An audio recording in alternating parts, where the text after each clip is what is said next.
Hey everyone. Okay, so today I thought that I would talk about hobbies. So we already talked about playing Switch. Today I thought we would talk about board games, which is one of my other hobbies. However, I got a package in the mail that I want to open for you guys because I have no idea what's in it, and it's a bit different than I was expecting. So I am in Dee Dee's book club, which is called Read Soul Lit. For the past couple years around Christmas, what we have done is we do a card exchange. So you get somebody's address from the group and you mail them a card and a bookmark. But this person sent me an entire box. You wouldn't just send a card and a bookmark in a box like this. So that's why I thought I would open it.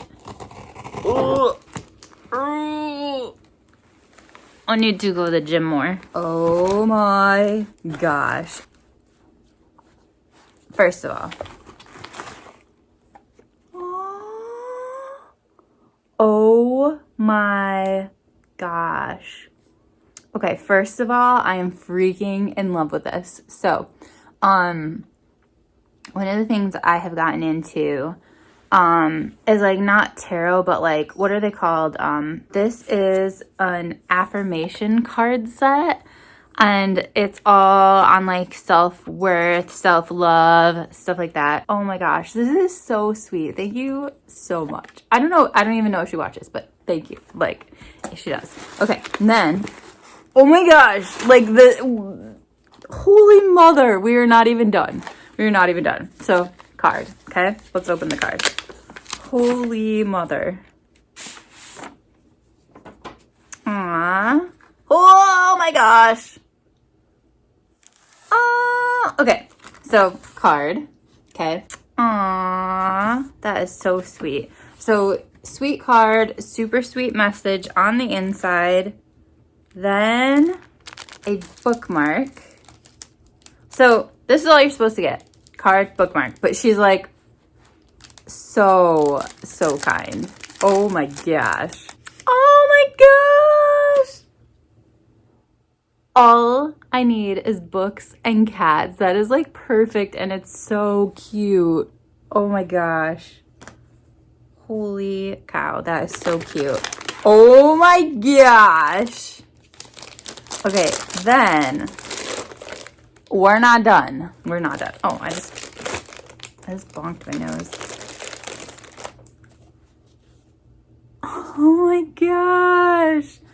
This is so sweet. Oh, I love that little detail. Isn't that pretty? I don't know how well it's focusing, but oh my gosh. Oh, this is so cool. There's like lined pages in it, and then just like more plain ones, like craft paper sort of. This is like the sweetest. I need to send a massive thank you note because this means so much to me. Oh my gosh, that is so nice. I don't know how I can talk about board games after this because I'm just like blown away with how kind people are. That is so sweet. So freaking sweet. Oh my gosh. Okay, and now let's talk about board games. I thought I would tell you about games that I like to play with people, and then I thought I would tell you about recommendations for games for kids because I play games a lot with kids at school. I infuse them into academics in a variety of ways. Let's chat board games. Okay, so I'm not going to talk through all the games that I have, so I thought I would do a quick pan of my shelves to show you what's on here, and then we'll just talk about a few of them.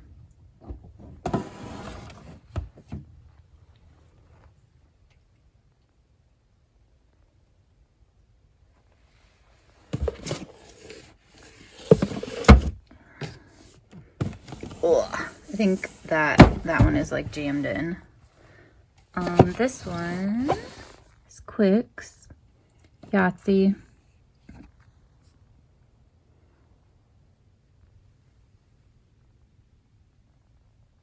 Okay, so let's start first with my favorite games just to play with like grown-ups. And actually one of these I play with kids as well. So my favorite game, I think, at the moment, possibly, is Betrayal at House on the Hill. As you can see, this is pretty worn. I've played it loads and loads of times, and I do play it at school, but I do have to censor it. So Betrayal at House on the Hill is a game that takes place in 2 parts. The first part of the game, you are like exploring this house. So think of it a bit like Clue in that it's a mansion, but the rooms are not laid out as in Clue where they're already there for you. You are flipping tiles and placing those tiles. So the mansion looks different every single time because you are basically wandering around the house with a flashlight, exploring new rooms. And you're also kind of collecting objects while you're doing that. And I think what I might do is put below some videos of people playing these games if my description sounds like you might be interested in finding out more. So there's these things that happen throughout the game that require you to do a haunt roll. And when your dice hit a certain number in comparison with these objects you have, it's kind of confusing when you play it, it makes sense. Then the mystery happens. And you have this book where you have to go to a certain page, and that page tells you who is the person that has betrayed you, or sometimes people, and then what mystery do you turn to. And there is a book of mysteries for the person that has done the betraying, and there's a set of mysteries for everyone else. And so you turn to the same number, but one of the books says what the bad guy has to do, and the other book says how the good guys need to like complete their mission and win. And yeah, so the game completely changes from there because you're no longer exploring the house, although you could still continue to go and find rooms and stuff. You now are trying to fight for your lives to survive this. And so it becomes a lot more collaborative than it was in the beginning. And it's just super fun. You could make it super creepy. When I play this with kids, I will put on like creepy background music and stuff like that. And then the other game that I super love and haven't played in forever is Settlers of Catan, but I really like the Cities and Nights edition, or the expansion pack, I guess. So this is what I've heard. Tell me if you think this is true or not. I've heard this is a German game, and actually I think the creator of it recently passed away.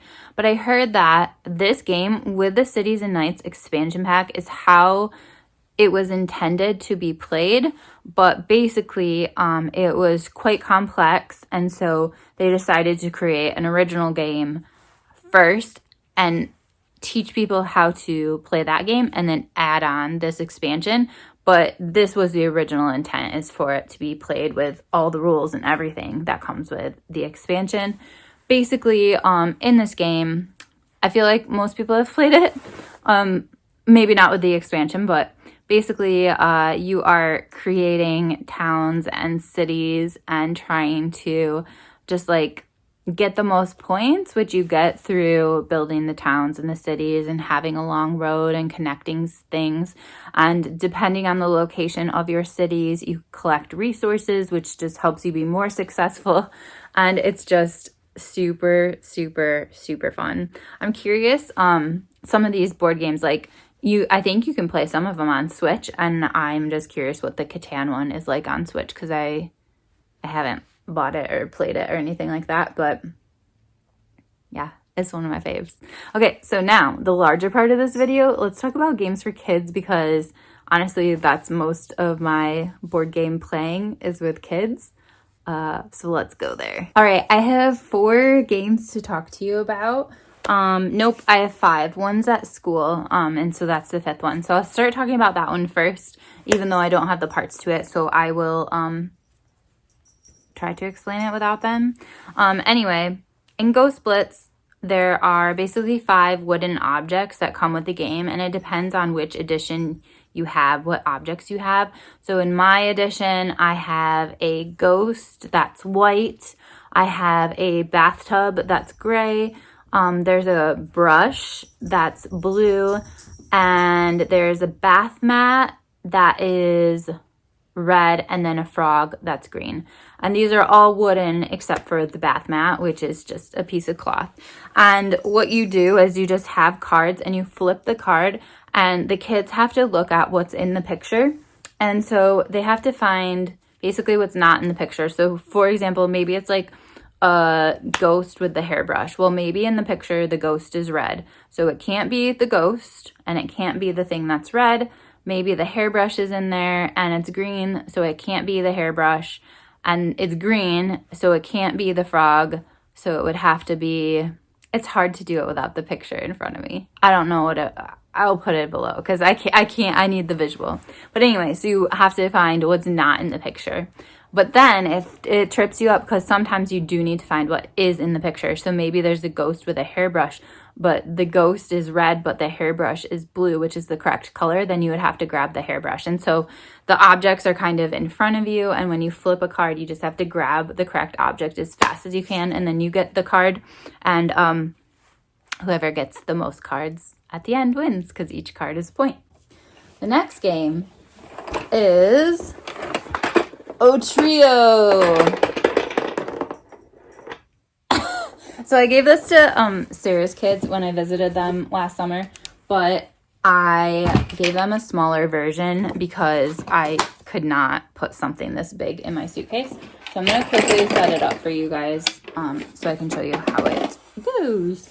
And also, I will say that Sarah's son dominates this game. He is so good at it. Like, I will try my hardest and he will still beat me. So I'm going to try and show this like this. So there is room on the outside for 4 different players or 4 different teams. I just did 2 of them for right now, so we have green and blue, but in the box is also red and purple. And so this is like tic-tac-toe, but there's 3 different ways that you can win. So you take turns just like regular tic-tac-toe. You can win by getting 3, and I didn't realize that it's called noughts and crosses in the UK. So anyway, so you can win by getting 3 diagonal or 3 in a row, just like that, but they're all the same size. So you could do 3 bigs, you could do 3 of these medium size, or 3 of these little guys, as long as they're the same size. So that's one way that you could win. The other way is to do like from smallest to largest or largest to smallest. So you could win by doing big, medium, small. That's another way you could win. Or you could win by having all 3 in the same position. So big, medium, and small all in one. So it makes it just extra tricky because you have to look out for all the other people defensively, but you also have to look in 3 different ways that they could win. So it's very simple to teach. It's very quick to play. And yeah, I just think it's really good to practice those thinking skills. And I think that's one of the reasons why I love giving kids games as gifts, because I think we spend so much time in front of screens and stuff. And typically, kids do still love games, but it just gets them away from a screen and gets them playing with other people. I just think there's so many skills that go into playing a board game, like when you're playing with friends and stuff. And yeah, I think it's really good for people just to spend time together in a way like this. The other game is the Magic Labyrinth. So again, this is one I wish I could ship, but look how big it is. Like, it would probably cost me a lot of money to ship this to people. So this is what the game looks like.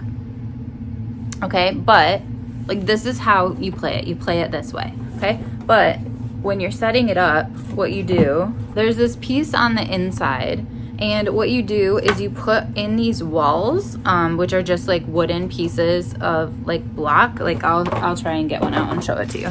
You're gonna put this on a flat surface so that you don't like bend the cardboard. And then you're gonna put in these walls, and you're going to put in all of them if you want it to be a really difficult game, and fewer of them if you are just like beginning to learn this game. But the only thing you can't do is you can never block off a space completely. So you can't put a wall here, a wall here, a wall here, and a wall here.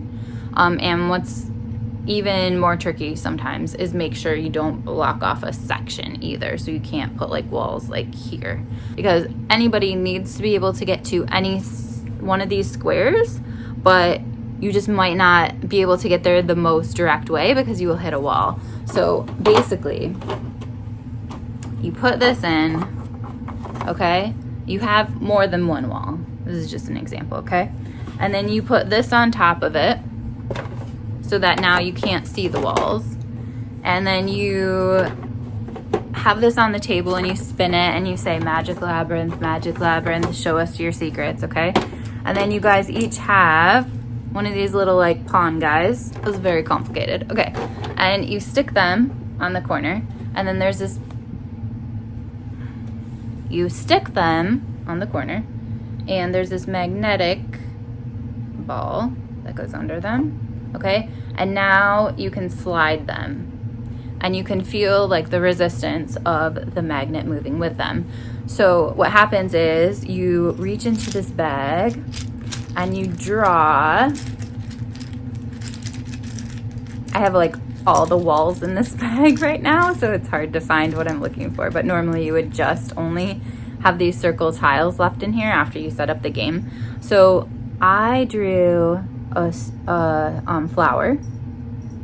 So I'm gonna find where the flower goes on the board, which is right here. And then you roll a die and you take turns trying to get to here. And so like, let's say I did 4, I can only go in straight lines. I can't go diagonal, and I have to move it smoothly. So 1, 2, 3, 4. I was able to get there. So I get to take this piece, and whoever gets the most of these at the end wins. However, I don't know where I put the wall, but if you hit the wall, I think I found it. If you hit the wall during your turn, you'll be able to feel it when you get close. And so you're not allowed to be like, oh, I felt it, I'm gonna back up. That's cheating. But your magnet will drop and you'll know that you hit a wall. So there's a lot of memorization that has to happen with like remembering where the walls are, because you're going all over this board throughout the game. And so you are gonna have to remember where things are. So this is a really easy one for me to like have the kids like do a problem or something before they get a turn, just because each of the turns are so short. But yeah, I think it's really good like for spatial skills and for memory and all sorts of stuff, just like all these games are. The next one is Forbidden Desert. Now this company makes a lot of different games. Forbidden Desert is my favorite. This is a collaborative game where you basically have crash landed in a desert, and your job is to escape the desert before the sand buries you, or you run out of water, or you die in a different way. There's lots of ways you can die, and each player has different rules that they can do, little special skills and stuff. And so you're working together to get out. And I feel that collaborative games are really fun for everyone to work together as a team and just to work on those collaboration skills. And another thing this one helps with is kind of like just spatially trying to figure out like coordinates and stuff. Not in the same way the next one will, but I think that that's something like right now we're working on graphing like X and Y coordinates and stuff like that. And this one is not getting into that far, but I'm just saying like this is a good like precursor, I feel like, before kids learn about coordinate planes and coordinates, and because throughout the game the storm moves and you have to figure out how many it moves up or down or wherever. My final one also is something that helps with like going this many over, this many up, and the whole coordinate situation. But if that's too hard for who you're playing with, I have done it in other ways so that I don't have to do that. It is called Chameleon, and it is one of my favorite games to play in the classroom. There are these cards, and they each have a topic. So for example, this one is civilizations. You can pick a card that is the appropriate level for your kids. So, you know, there's children's books, there's states, which obviously I guess is US centric. Presidents, I just keep hitting US centric ones. Toys, you know, whatever. So all of these things on this card share a category, but you're going to get a card that will tell you based on the dice roll what part of this box you need to look for the word. So let's say that we are on, let's say we're on Japanese, okay? So everybody knows that the word that they need to be talking about is Japanese, except for one person. I'm trying to find what the one person will get. So everybody will get a card that looks like this that tells them what word they're going to be talking about, but one person will get this. You are the chameleon. They have no idea what the F anyone is talking about, okay? So they have no idea the word is Japanese. So what happens is once everyone knows what the word is, which my modification for this is that sometimes I will, without the game, I will take kids into the hallway and whisper them a word one at a time. I also did this on Zoom back in the day by private messaging them a word. But yeah, lots of different ways to modify this. Once everyone except for the chameleon knows what the word is, then you go around and each person gives a one-word clue for Japanese. So I might say sushi or whatever. I obviously can't say part of the word or anything like that. So if it's horseback riding, I can't say horse or riding or whatever. You guys get it. You guys get it, okay? So one word clue, one word clue, one word clue that gets to the chameleon. They have to give a one word clue too, but they have to like pretend that they know what the heck you're talking about, which they don't. So that's the whole first part, okay? Then it goes into a second part where, okay, everyone has given a clue. Now, who do you think the chameleon is? You have to start accusations. And so I think that's really good to have kids practice, like, saying what they think and explaining their reasoning. Like, yeah, it's just, like, it's really good to practice, like, reading facial expressions and body language and all that sort of stuff, but then also, like, defending themselves and also making an accusation and stating why they felt that way. Like, these are all amazing skills. Anyway, the kids have so much fun being accused, defending themselves, accusing people, whatever, okay? Then we take a vote. It's better with, like, more than, like, a few people. But anyway, you take a vote. You see who they think the chameleon is. And then I'm always like, will the real chameleon please stand up? And then the kid, like, stands up. It was me. Whatever. Okay, we're not done yet, though. So round 1 was one-word clue.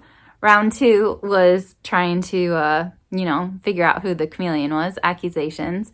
And round 3 is the chameleon has to try and guess what the word is. And if they get it right, then they just won, and they didn't. But it's really super fun, and yeah, it can be as long or as short as you want it to be, because you could just do another word, do another word, do another word. There are 2 sets of cards, blue and green, and you just want to make sure you only use one color because there is one chameleon in that set, and then all of these cards are the same. So if you roll like a 3 on this and then a 1 on that, this is what everybody is looking for, is C2. So anyway, yeah, super fun. So I'm curious, with that being said, what are your favorite games for kids that I need in my life? For students in my classroom or whatever. And yeah, let me know what you think. Do you also play board games? What are your favorites? What do you think I would like if I described the ones that I like so far, either for kids or for me? Yeah.